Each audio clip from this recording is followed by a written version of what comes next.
অয়ন, আমি এখন হোটেলে একজনের সাথে দেখা করতে যাচ্ছি। তুমি কিন্তু কাউকে বলবে না যে তুমি আমার স্বামী, বুঝেছো? কিন্তু রুষা, অয়ন, তুমি ভালো করেই জানো যে ভেতরে যারা আছেন তারা কত বড় লোক। ওরা যদি জানতে পারেন যে আমার স্বামী একজন গরিব কাঙ্গাল, তাহলে আমি কাউকে মুখ দেখাতে পারবো না। অয়ন আসলে কে সেটা কেউই জানতো না। তবে কেন জানি না, অয়ন নিজেও কাউকে কিছু বলতে চাইতো না। ওকে শুধুমাত্র শ্বশুর বাড়ির লোকেরাই নয়, এমনকি শাশুড়িও পর্যন্ত অপমান করত। উনি রুষা আর অয়নের ডিভোর্সও করিয়ে দিতে চেয়েছিলেন।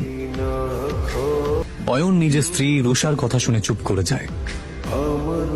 এটা প্রথমবার নয় যখন রুষা তার দরিদ্র স্বামীকে অপমান করছে। এর আগেও অয়নকে অনেকবার সে অপমান করেছে।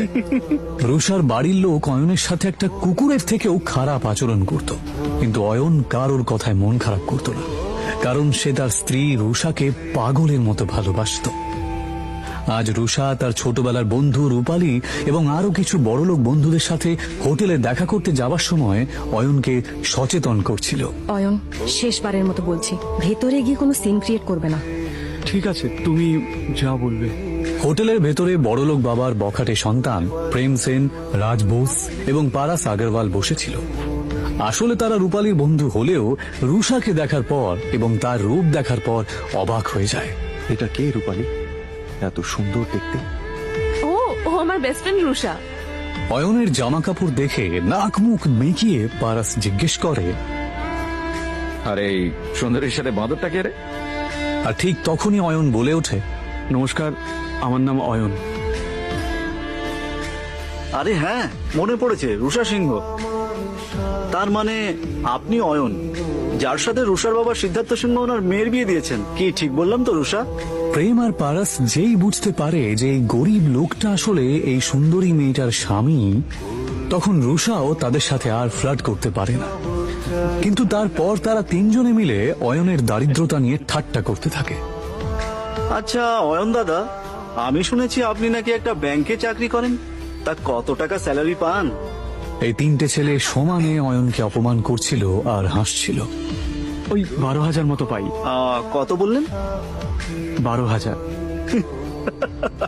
কখনো কখনো বোনাস পেলে 15,000 মতো হয়ে যায়। ভালোই স্যালারি পান আপনি।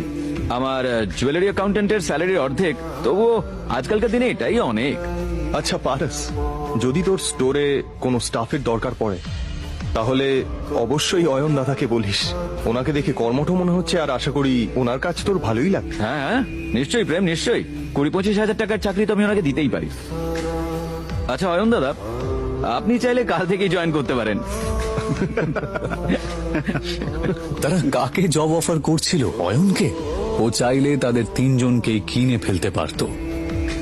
অয়ন যে আসলে অয়ন রয় চৌধুরী এটা কেউই জানতো না, এমনকি রুষা এবং তার বাড়ির লোকেরাও এটা জানতো না যে এই গরিব অয়ন আসলে কে।